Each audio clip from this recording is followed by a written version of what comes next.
তোমাকে বসুন্ধরা সিটির ওই মাটি থেকে বানানো হয়নি, তোমাকে সুগন্ধা আবাসিকের ওই অ্যারিস্টোক্রেট ফ্ল্যাট বাড়ির ওই টাইলস থেকে বানানো হয়নি, তোমাকে দুবাইয়ের ব্রুজ খলিফার ওই সর্বোচ্চ তালা যেখানে সেন্ট্রাল এসিতে তুমি বসে আছো ওখান থেকে তোমাকে বানানো হয়নি। তোমাকে বানানো হয়েছে তোমার বাড়ির কবরস্থান, জঙ্গল, যেখানে রাতের বেলা তুমি যাবে না, রাত 12টার পরে তুমি যেতে চাও না, যে এলাকা দিয়ে যাওয়ার সময় তুমি ওদিকে না তাকিয়ে চলে যাও, ওই জঙ্গল, ওই সাপ, ওই বিচ্ছু, ওই অন্ধকার, ওই কঠিন জায়গা যেখানে তোমাকে যেতেই হবে, সেখানকার মাটি থেকে তোমাকে বানানো হয়েছে। ওয়াফিহা নুঈদুকুম, যেতেই হবে তোমাকে সেখানে, ওটাই তোমার লাস্ট ডেস্টিনেশন। এই আয়াতের তাফসিরে আরেকটা আয়াত আনা যায়, রব্বুল আলামিন ইরশাদ করছেন ফাকুনতুম আমওয়াতান ফাআহইয়াকুম সুম্মা ইউমীতুকুম সুম্মা ইউহয়ীকুম সুম্মা ইলাইহি তুরজাউন। একজন মানুষের জীবনে 5টা স্টেপ আছে। প্রথম, ফাকুনতুম আমওয়াতান, তোমরা সবাই মৃত ছিলে, মৃত, তোমরা মওজুদ ছিলে, মস্কুর ছিলে না, তোমাদেরকে নিয়ে বলার মতো কোনো ইতিহাস ছিল না, সব লাশ। ওখান থেকে আমার আল্লাহর মন চেয়েছে তোমাকে জীবন দেব, দিয়েছে। তোমাকে জীবন দেব, দিয়েছে। আমাকে জীবন দিতে মন চেয়েছে, দিয়েছেন। কোটি কোটি লাশের ভিতর থেকে কিছু রু দিয়েছেন, যাও। হাল আতা আলাল ইনসানে হিনুম মিনাদ দাহরে লাম ইয়াকুন শাইয়াম মাসকুরা। মানুষের উপর দিয়ে এমন একটা সময় গেছে যে সময় নিয়ে বলার মতো কিচ্ছু নাই ওর ব্যাপারে। আজকে আপনি মুহাদ্দিস, আপনি মুফতি, আমি হুজুর, উনি ইমাম, তিনি মুয়াজ্জিন, উনি এমপি, উনি মন্ত্রী, উনি চেয়ারম্যান, এ কিছুই বলার মতো ছিল না, কিচ্ছু ছিল না, লাশ। আল্লাহ জান দিয়েছে, ফাহিয়াকুম, আমি জীবন দিয়েছি তোমাদেরকে। তার মানে সুইচ বোর্ড আল্লাহর হাতে, সুইচ কারো কন্ট্রোলে নাই। সুইচ কার হাতে? আপনাকে ছেড়ে দিয়েছে একেবারে আটলান্টিকের ওই পারে, সুইচ কিন্তু আল্লাহর হাতে। সুম্মা ইউমীতুকুম, আমি আবার মরণ দেব। সুম্মা ইউহয়ীকুম, আবার আমি জীবন দেব। যেটা তাফসিরে 2 ধরনের কথা এসেছে। একটা হলো আল্লাহর ওয়ালিরা রওজার ভিতরে যাওয়ার পরে জিন্দা, নবীগণ তো অবশ্যই জিন্দা, সাধারণ মানুষও জিন্দা। জিন্দা না হলে প্রশ্নের উত্তর কেমনে দিবেন? আমি যদি আপনাকে বলি ভাই কেমন আছেন, আপনি মরা হলে বলতে পারবেন ভালো আছি। তা আমি যদি ফেরেশতা যদি আপনাকে বলে মান রব্বুকা, তা আপনি মরা হলে কেমনে বলবেন রব্বি আল্লাহ? জিন্দা হলেই তো বলতে পারবেন, ঠিক কিনা বলেন? সুম্মা ইলাইহি তুরজাউন, অতঃপর আমি আল্লাহর কাছেই তোমাকে প্রত্যাবর্তন করতে হবে।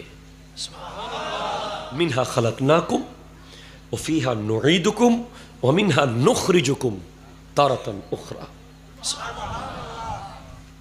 আরো বলতে পারেন আল্লাযী খালাকাল মাউতা ওয়াল হায়াতা লিয়াবলুয়াকুম আইয়ুকুম আহসানু আমালা। আল্লাহ মত বানিয়েছেন আগে, জীবন বানিয়েছেন পরে। মত বানিয়েছেন আল্লাযী খালাকাল মাউতা, মত আগে, ওয়াল হায়াতা, হায়াত পরে।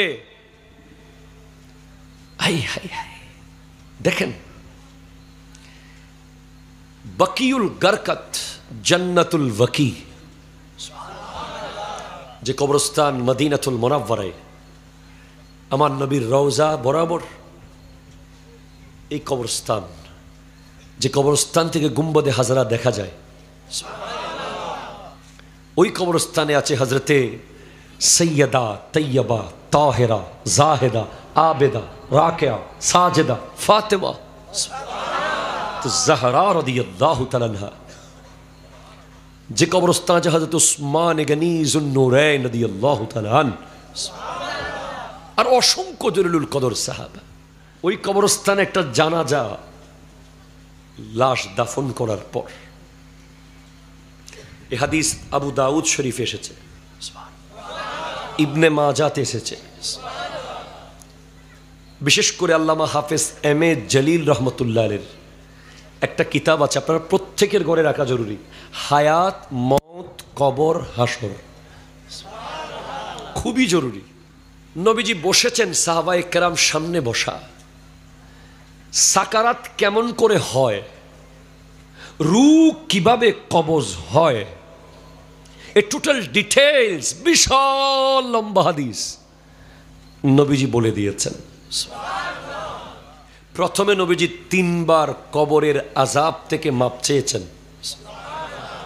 নবীজির কবরে আযাব আছে? লা হাওলা ওয়ালা কুওয়াতা ইল্লা বিল্লাহ। উম্মতের কবরের আযাব মাপ চেয়েছেন নবী। এরপরে নবীজি আলোচনা শুরু করলেন। যখন একজন নেককার, আপনি নেককার কাকে বলবেন? টুপি দেখলে নেককার বলে দিবেন? দাড়ি দেখলে, জুব্বা দেখলে? না না না না না। নেককার আপনি বলবেন কাকে? আপনি কোরআন থেকে বলুন। কোরআন ডক্টর সফল কাম বলে নাই, ইঞ্জিনিয়ার সফল বলে নাই, ক্রিকেটার সফল বলে নাই, ফুটবলার সফল বলে নাই, কাদ আফলাহাত তাজিরুন বলে নাই, কাদ আফলাহাল লাইবুন বলে নাই, কাদ আফলাহাত তাবিবুন বলে নাই। কোরআন বলেছে কাদ আফলাহাল মুমিনুন। মুমিন সফল কাম। মুমিন যে সে নেককার। মুমিনের কি কি কোয়ালিটি আছে? 1, আল্লাযীনা হুম ফি সালাতিহিম খাশিউন। নামাজ পড়বে কলব দিয়ে, চোখ, কান, হাত, পা, কপাল তো সিজদায় থাকবে, পাশাপাশি হৃদয় সিজদায় থাকবে। ওয়াল্লাযীনা হুম আনিল লাগযি মুরিদুন। 1 লাইন অযথা কথা বলবে না। ওয়াল্লাযীনা হুম লিফুরুজিহিম হাফিজুন। লজ্জাস্থানকে যে ব্যক্তি সমস্ত রকম কুধারণা থেকে হেফাজত রাখতে পারবে। ওয়াল্লাযীনা হুম লিযাকাতি ফাইলুন। যে যাকাত আদায় করবে অন টাইম। এগুলো নেককারের বৈশিষ্ট্য। প্লিজ বাচ্চারা কথা বলবে না। এরপরে আরো আছে, ওয়াদা খেলাপ করবে না, আমানতের খেয়ানত করবে না, মিথ্যা কথা বলবে না। এরপর ইন্নামাল মুমিনুনা আল্লাযীনা ইযা যুকিরাল্লাহু ওয়াজিলাত কুলুবুহুম ওয়া ইযা তুলিয়াত আলাইহিম আয়াতুহু যাদাতহুম ঈমানা। নেককার তাকে বলবো যার সামনে আল্লাহর জিকির হলে তার দিলটা আল্লাহর ভয়ে থরথর করে কেঁপে উঠবে, এবং যার সামনে কোরআনের তিলাওয়াত হলে তার ঈমানি শক্তি বাড়তে থাকবে। নেককার তাকে বলবো ইন্নামাল মুমিনুনা ইখওয়াতুন।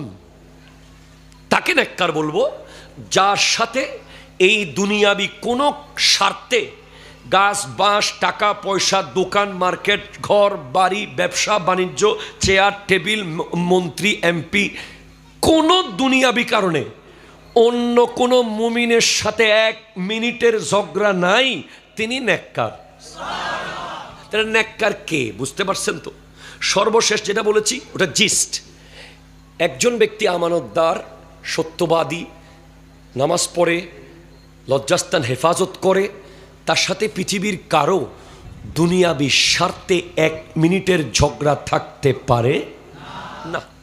যে জীবনে সুদ খায় নাই, যে জীবনে ঘুষ খায় নাই, যে জীবনে অন্যের 1 ইঞ্চি জায়গা মেরে দেয় নাই, যে সারা জীবন বাবা মার খিদমত করেছে, ফেরেশতা আসবে রহমতের, জান্নাত থেকে ফেরেশতা আসবে, ফেরেশতা বসবে তার দৃষ্টি সীমা পর্যন্ত। 2 চোখ যতটুকু যাবে ততটুকু শুধু নূরানি ফেরেশতা দেখা যাবে। এরপর আজরাইল আলাইহিস সালাম সামনে আসবে, এসে বলবে, ইয়া আইয়ুহান নাফসুল মুতমাইন্না উখরুজি ইলা রাহমাতিল্লাহি তাআলা। হে পবিত্র আত্মা, আল্লাহর রহমতের উদ্দেশ্যে বের হয়ে যাও। কেমনে বের হবে? যেন হাদিসে আছে, যেন কলসি থেকে পানি বের হচ্ছে। আপনি কলসি থেকে যদি পানি ঢালেন, কোনো কষ্ট আছে? পানির কোনো কষ্ট আছে? নেককারের রু বের হবে যেন কলসি থেকে পানি ঢালা হচ্ছে, এত স্মুথলি, এত আরামে রুটা বের হয়ে যাবে। এরপর জান্নাতি সবুজ কাপড় থাকবে, রুটা কপ করে ধরা হবে, ধরে রু বের হওয়ার সাথে সাথে গোটা পৃথিবী মেশক আম্বরের খুশবু বের হবে। ফেরেশতারা জুলুস শুরু করে দেবে, প্রশ্ন করবে, আজকে কে মারা গেল? এত খুশবু আসমানে, এত খুশবু আসমানে। এটা জোরে বলেন না। আহা, রু নিয়ে আসমানের দিকে যাওয়া হবে। ধপ ধপ ধপ ধপ আসমানের প্রত্যেকটা গেট খুলে যাবে। সর্বশেষ রব্বুল আলামিনের কুদরতের কদমে নিয়ে ওই নেককারের রুটা রাখা হবে। হ্যাঁ, এরপর আল্লাহ খুশি হয়ে যাবেন, আমার ওয়াফাদার বান্দা, তার আমলনামা ইল্লিয়িনের মধ্যে রাখো, তার রুটা নিয়ে যেখান থেকে এনেছো ওখানে দিয়ে দাও। তার রু আবার কবরে এনে দিয়ে দেওয়া হবে। দুজন ফেরেশতা আসবে, মালাকানে আসওয়াদানে আজরাকান, কালো দুজন ফেরেশতা, নীল চোখওয়ালা, যাদেরকে মুনকার নাকির বলা হয়। এর অর্থ হলো যারা মানুষকে ভয় দেখায়, যাদেরকে দেখলে ভয় পেতেই হবে, এমন দুজন ফেরেশতা এসে বসবে।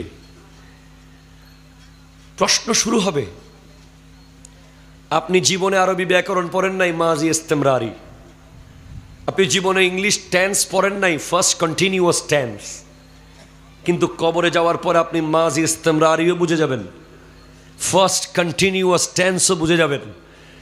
কারণ ফার্স্ট টার্মিনাল এক্সামিনেশন, প্রথম সাময়িক পরীক্ষা, মান রব্বুকা, পাশ করলেও ক্লাসে রাখা হবে, ফেল করলেও ক্লাসে রাখা হবে। সেকেন্ড টার্মিনাল, দ্বিতীয় সাময়িক পরীক্ষা, ওয়ামা দীনুকা, পাশ করলেও ক্লাসে, ফেল করলেও ক্লাসে।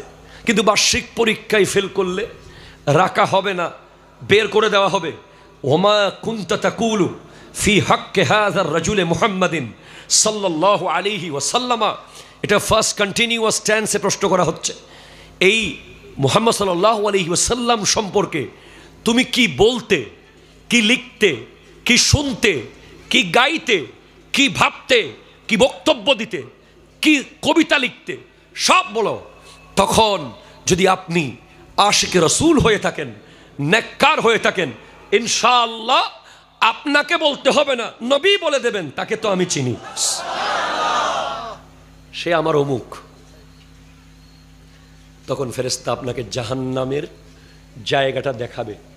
সহিহ মুসলিমের হাদিস, এটা তোমার জন্য জাহান্নামে বরাদ্দ ছিল, আল্লাহ এই জায়গাটাকে জান্নাত দিয়ে পাল্টে দিয়েছে নবীকে চেনার কারণে। চ্যালেঞ্জ করে গেলাম এই হাদিসের ব্যাপারে, দেখাতে পারবো ইনশাল্লাহ। নেককারের অনেক ইতিহাস। বৎকার কি? সুদ লাখে 10,000। আই হাই হাই, কাশ এই হাদিস যদি তারা পড়তো। ঘুষ, টেবিলের তলে টাকা খাওয়া, জুলুম, জায়গা দখল, টাকা মেরে দেওয়া, কথায় কথায় থাপ্পড় মেরে দেওয়া, বাড়িঘর পুড়িয়ে দেওয়া, চেয়ার থেকে ধাক্কিয়ে নামিয়ে দেওয়া, না না না না না, অসম্ভব। বৎকারের রূহ, কালো ফেরেশতা আসবে জাহান্নাম থেকে, ভয়ঙ্কর কালো, যাদেরকে দেখার জন্য কখনো আমরা প্রস্তুত নই, যাদেরকে দেখলে সাথে সাথে বেহুশ হয়ে যাবেন। এত ভয়ঙ্কর, এত ভয়ঙ্কর, এত বিদঘুটে চেহারা থাকবে জাহান্নামের ফেরেশতা। আসার পর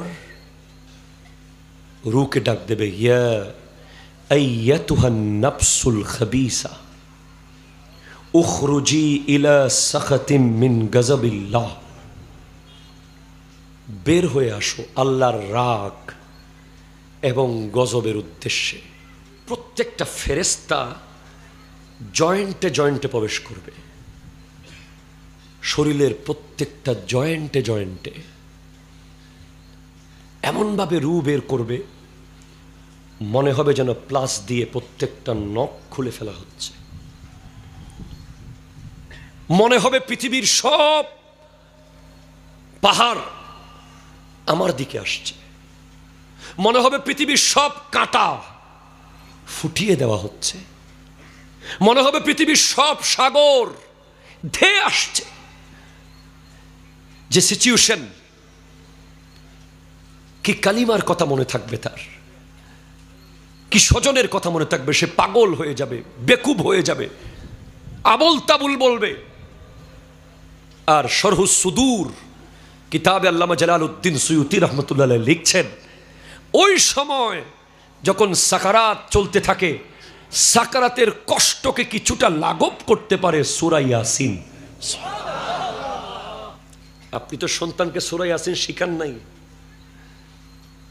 বানিয়েছেন ডক্টর, ইঞ্জিনিয়ার, প্রফেসর, বিজনেসম্যান, হুজুর বানালে আবার ছেলে কি খাবে, কয় টাকা বেতন পাবে মসজিদের ইমাম আর মুয়াজ্জিনগিরি করে, এই ভয়ে ছেলেকে বানাইছেন, ইংলিশ মিডিয়ামে পড়িয়েছেন।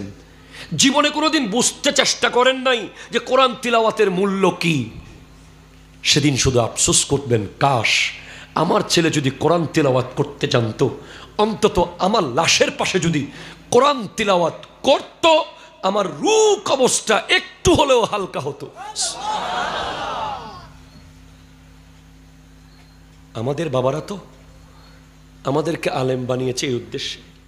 আমার দাদি শাশুড়ি নাতির কাছে জীবনে কি চাইছেন জানেন? বলে, নাতি আমাকে একটা বড় অক্ষরের কোরআন শরীফ দিও,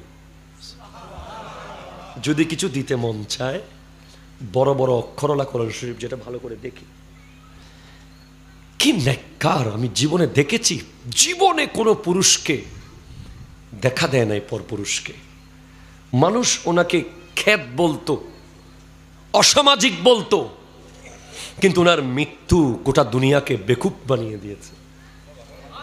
আমি চলে যাব ঢাকা জুমা পড়াইতে বৃহস্পতিবার, গাড়ি স্টার্ট দিয়েছি, আমার শ্বশুর আব্বা ফোন দিয়েছেন, আম্মার অবস্থা খারাপ, একটু চলে আসো। চলে গেলাম গোপালঘাটা, আমার শ্বশুর বাড়ি ফটিকছড়ি। হাদিসে পাকে আছে, জুমার দিন যার রূহ কবজ হবে তার কবরের আযাব মাপ। অপেক্ষায় আছি, সারা রাত সবাই বসে আছি, কেউ একটু ঘুমাইলে আবার উঠে যায়। ঠিক জুমার দিন সকাল 11টায় ওনার রূহ যাচ্ছে, আমি পাশে বসে বসে সূরা ইয়াসিন পড়ছি। এমনভাবে রূহ গেছে, এত সহজে রূহ বের হয়েছে, আল্লাহু আকবার। ওনার ইন্তেকালের পরে আমি চলে যাচ্ছি ঢাকা। কত ভাগ্যবতী নারী হলে আমি ওনার লাশ জানাজার মাঠে নিয়েছি, সবসে আলা ও আলা হামারা নবী পড়ে পড়ে। আবার সেখান থেকে কবরে নিয়েছি, সবসে আলা ও আলা হামারা নবী পড়ে পড়ে। যেখানে ওনার কবর দিয়েছি ঠিক কবরের সাথে এখন আমি একটা মসজিদ আর মাদ্রাসা বানিয়েছি। প্রায় 3-4 বছর হয়েছে ইন্তেকাল করছে। মাদ্রাসা মসজিদের কাজ অলরেডি হয়ে গেছে, ছাদের কাজ চলতেছে। এই দুনিয়া বলেছে মরার পরে বেশি নেককার ছিল, অথচ জীবিত অবস্থায় বলতো দুরুয়া মাইফে হনমিকে ন যায়, বিয়ের টের ন যায়, এবারে সামাজিক ন গর তুমি বাইকটা নয়, কেলো দেখা টাকা ন দে, আসে না নাই? বলেন না, আসে না নাই? ঘর থেকে দৌড়ে বের হয়ে গেলে সবাই বলে অমুকের অমুক, বহুত সামাজিক। আল্লাহ বুঝার তৌফিক দান করুক, আমিন বলেন না। রূহ বের হবে, প্রত্যেকটা রগ দিয়ে রূহ বের হবে, নাকের ছিদ্র দিয়ে রূহ বের হবে, তওবার দরজা বন্ধ হয়ে যাবে। হাদিসে পাকে আছে সাকারাতের টাইম যখন আসে, একটা টাইম আছে যখন মৌতের গড়গড়া শুরু হয়ে যায়, তখন তওবার দরজা বন্ধ হয়ে যায়, যখন সে আর কাউকে চিনতে পারে না। পরিবারের খুব বাজে পরিস্থিতি হবে, কাউকে চিনবে না, চিনতে পারবে না, এমনভাবে রূহ বের হবে,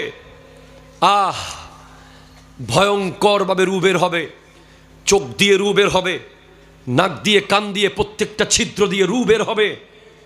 বের হওয়ার পরে গোটা পৃথিবী দুর্গন্ধ, দুর্গন্ধ, পচা গন্ধ, বিশ্রী গন্ধ। ফেরেশতারা বলবে কে মারা গেল, দুনিয়া দুর্গন্ধ হয়ে গেছে। আসমানের উদ্দেশ্যে ওই রূহটা নেওয়া হবে না, গেট খুলবে না। এই পচা দুর্গন্ধ জাহান্নামের কীটের জন্য আসমানের গেট খোলা নিষেধ। হ্যাঁ, কবরে রাখা হবে, সে তো কবরে যেতে চাইবে না।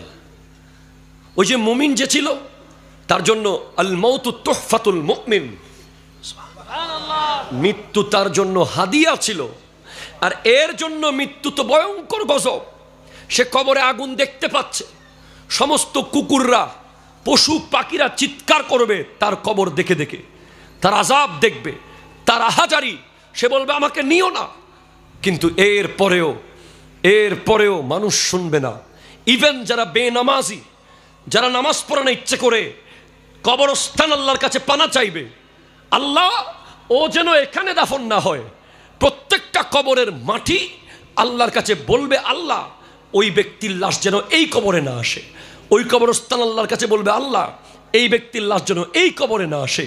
কারণ বেনামাজিকে এমন শাস্তি কবরে দেওয়া হবে, কবরস্থানের মাটি পর্যন্ত ভয় পেয়ে যাবে শাস্তি দেখে। এজন্য কবরের মাটি পর্যন্ত আল্লাহর কাছে দোয়া করে ওই বেনামাজির লাশ যেন এই কবরে না আসে। জোরে বলেন নাউজুবিল্লাহ।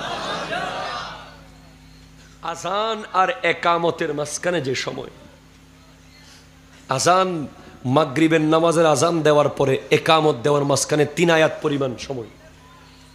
আমরাও দুনিয়ায় যখন আসছি আজান দিয়েছে, যখন যাব জানাজা হবে একামতের মতো। কি মনে করেছি, হাই হাই হাই, আল্লাহ আল্লাহ আল্লাহ। বলা হচ্ছে লা তাজুলু কদমা আবদিন হাত্তা ইউসআলা, বান্দার কদম হাসরের মাঠে এক চুল সামনে যাবে না যতক্ষণ 5টা প্রশ্নের উত্তর দিতে পারবে না। 12টা সূর্য, হাত্তা ইয়াবলুগাল আরাকু নিসফাল ওজন, ঘাম আসবে কানের লতি পর্যন্ত। এত ঘামা ঘামবো, ঘামের সমুদ্র হবে। বুখারীর বর্ণনা, কানের লতি পর্যন্ত ঘাম আসবে। শুধু চোখ ডুববে না ঘামে, যাতে আপনি দেখতে পান বিচার কেমন হচ্ছে। আপনি কি জানেন, আপনি কোর্ট বিল্ডিংয়ে গেলে, আমরা কোর্ট বিল্ডিংয়ে গেলে 5 মিনিট বসতে বিরক্ত হই, চেয়ারম্যানের অফিসে গেলে 10 মিনিট বিরক্ত লাগে বিচার কাজ শুরু হইতে। আর হাসরের মাঠে 50,000 বছর শুধু ওয়েটিং, 50,000 বছর শুধু অপেক্ষা করতে হবে বিচার শুরু হওয়ার অপেক্ষা। আল্লাহু আকবার বলেন, আল্লাহু আকবার বলেন। আল্লাহ, 50,000 বছর শুধু তাকিয়ে থাকবো বিচারটা শুরু হচ্ছে না কেন। কোন বাপের বেটার সাহস হবে না আল্লাহকে বলার যে আল্লাহ বিচারটা একটু শুরু করেন না। একমাত্র একজন ব্যক্তি, একটা জাত এসে বলবে আল্লাহ বিচারটা একটু শুরু করেন, তিনি হলেন আমার দয়াল নবী। বিচার শুরু হবে। আল্লাহ বলবেন ইউ আর দ্য জাজ অফ ইউর সেলফ টুডে, আজকে তোমার হিসাব তুমি করো। তোমার বিচারক তুমি, তোমার গলায় সব লেখা আছে কি কি করেছ। তোমার বিচারে তুমি যদি জান্নাত পাও তো যাও, সুযোগ নাই। আল্লাহ যদি আমাদেরকে জাহান্নাম দেয় সেটা হবে আদল, আর যদি জান্নাত দেয় হবে ফদল। আমরা যেই পরিমাণ গুনাহ, যেই পরিমাণ গুনাহ, যেই পরিমাণ মিথ্যা, যেই পরিমাণ গীবত, যেই পরিমাণ চুগলিতে ব্যস্ত বর্তমান যুগে, আমাদেরকে বানানোর সময় ফেরেশতা বলেছিল ইন্নী জাইলুন ফিল আরদি খলিফা আতাজআলু ফিহা মান ইউফসিদু ফিহা ওয়া ইয়াসফিকুদ দিমা ওয়া নাহনু নুসাব্বিহু বিহামদিকা ওয়া নুকাদ্দিসু লাক। আল্লাহ, কাদেরকে বানাচ্ছ তুমি? কাদেরকে বানাচ্ছ? যারা জমিনে রক্তপাত করবে, হানাহানি করবে। আমরা আছি তোমার প্রশংসা করার জন্য, আমরা ফেরেশতারা তোমার জিকির করব। আল্লাহ বলছেন ইন্নী আ'লামু মা লা তা'লামুন, আমি যা জানি তোমরা তা জানো না। আমাদের পক্ষে আল্লাহ এসেছেন ফেরেশতাদের বিরুদ্ধে গিয়ে। আর সেই আমরা যদি এক জর্রা গুনাহ করি, যুক্তি বলে ফেরেশতারা আল্লাহকে বলতে পারে আল্লাহ তুমি না বলেছিলে তুমি যা জানো আমরা তা জানি না? তাহলে এই যে মিথ্যা বলছে, এই যে গীবত করছে, এই যে বাটপারি করেছে, এই যে দোকান খেয়ে ফেলেছে, এই যে জায়গা খেয়ে ফেলেছে, এই যে বেনামাজি, এই যে বেগানা, তুমি না বলেছিলে? তুমি জানো? তাহলে এরা কেমন কেন করলো? বলেন, ফেরেশতারা এই যুক্তি দিতে পারে কি পারে না?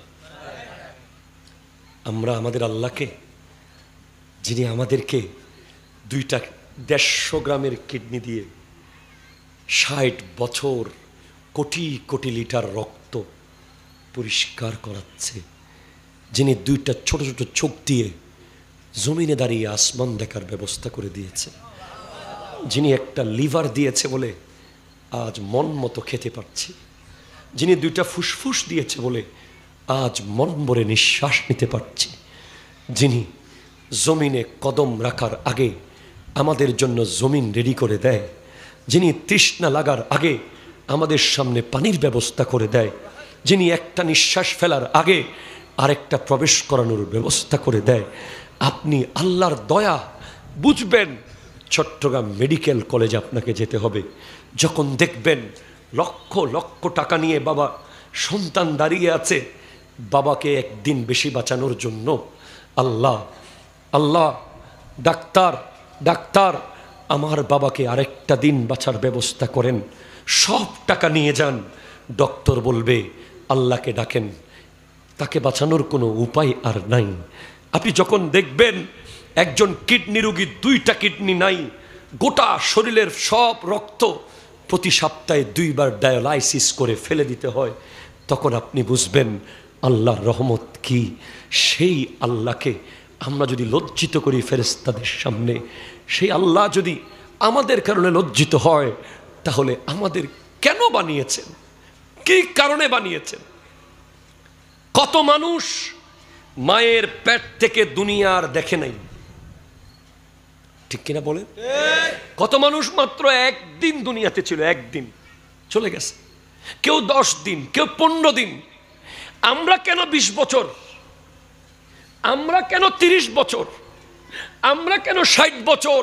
কারণ আল্লাহর মন চাচ্ছে কুদরতের অন্তরে যে আমি আপনি আমরা আরো একদিন বেশি বাঁচি, একটা সিজদা আল্লাহকে বেশি করি।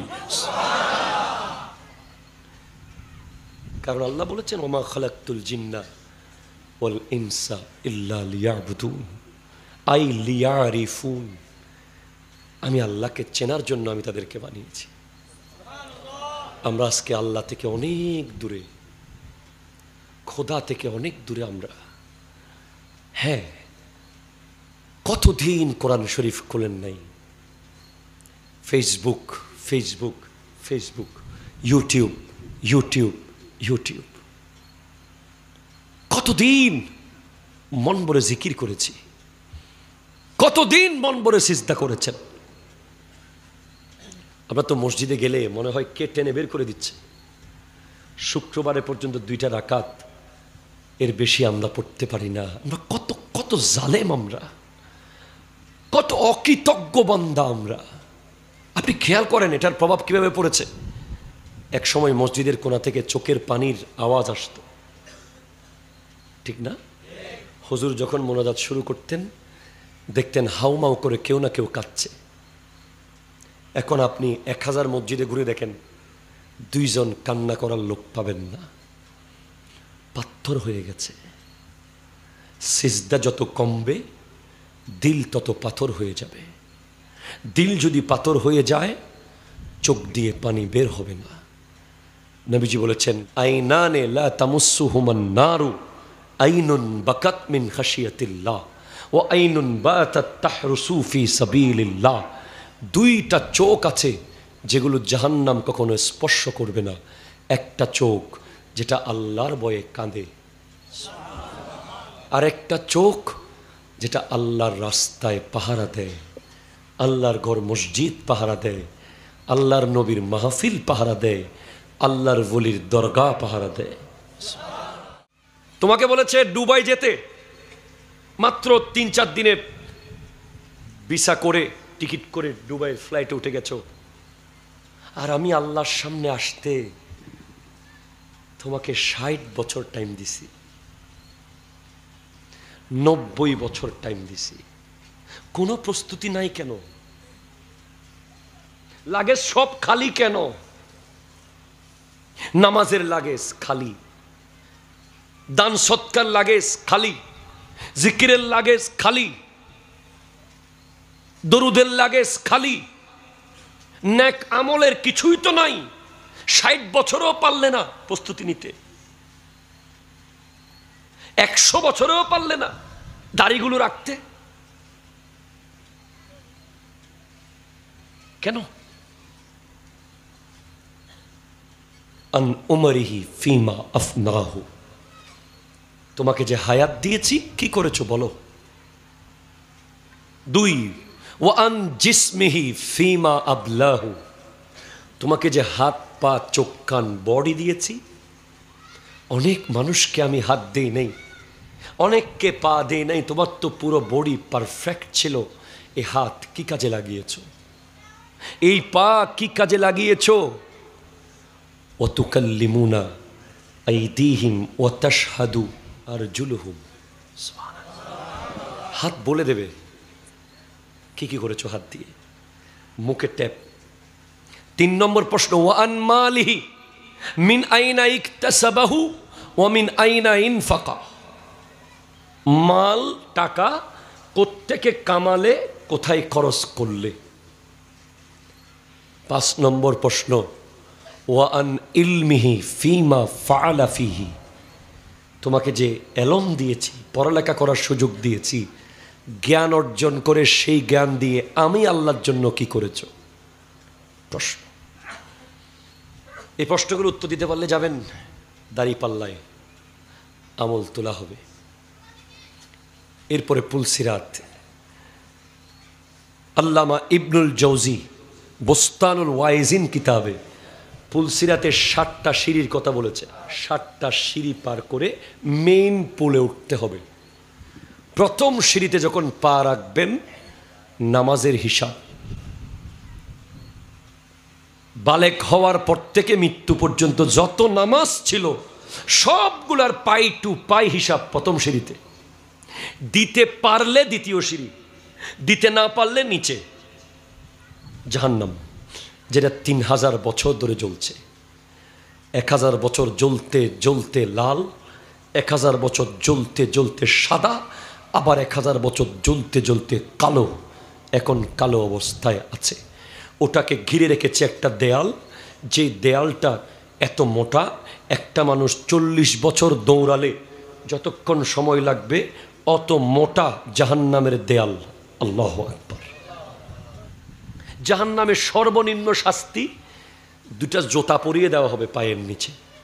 যেই 2টা আগুনের জুতা পরিয়ে দেওয়া হবে, এই জুতা পরার সাথে সাথে মাথার মগজ টকবক টকবক করে ফুটতে থাকবে। এটা সর্বনিম্ন শাস্তি। জাহান্নামের খাবার হাদিসে পাকে এসেছে জাক্কুম। যে জাক্কুমের একটা ফোঁটা পৃথিবীর কোনো জায়গায় পড়লে গোটা পৃথিবী তিতা হয়ে যাবে, তিতা। এই পৃথিবীতে আর কোনো মিষ্টি ফল জন্মগ্রহণ করবে না। জাক্কুমের একটা ফোঁটা যদি পৃথিবীতে পড়ে, তিরমিজি শরীফের হাদিস, এটা এত তিতা ফল, এটা মুখের সামনে আনলেই অনেক দূর থেকেই এত বমি বের হবে, নারী বুড়ি সব বের হয়ে যাবে। এগুলো আবার ঢুকিয়ে দেওয়া হবে, আবার জাক্কুম দেওয়া হবে। যারা সুদখোর, যারা ঘুষখোর, ওদেরকে মানুষের পচা গলা পোচের গ্লাসের শরবত দেওয়া হবে। যারা শরাবি মদ পান করে, ওদের গলার মধ্যে শরাবের ভাণ্ড ঝুলিয়ে দেওয়া হবে।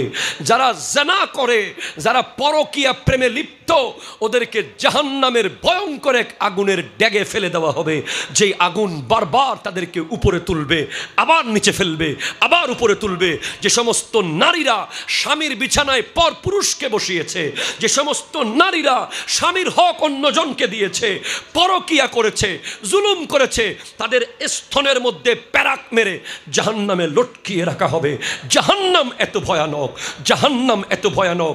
আর যারা মুনাফেক, যারা কথায় কথায় মিথ্যা বলে, মানুষের আমানত ফেরত দেয় না, ওয়াদা খেলাপ করে, তাদেরকে জাহান্নামের তলদেশ সমস্ত জাহান্নামীরা প্রস্রাব পায়খানা করে যেখানে ফেলবে সেখানে মুনাফেককে রাখা হবে। নাউজুবিল্লাহ।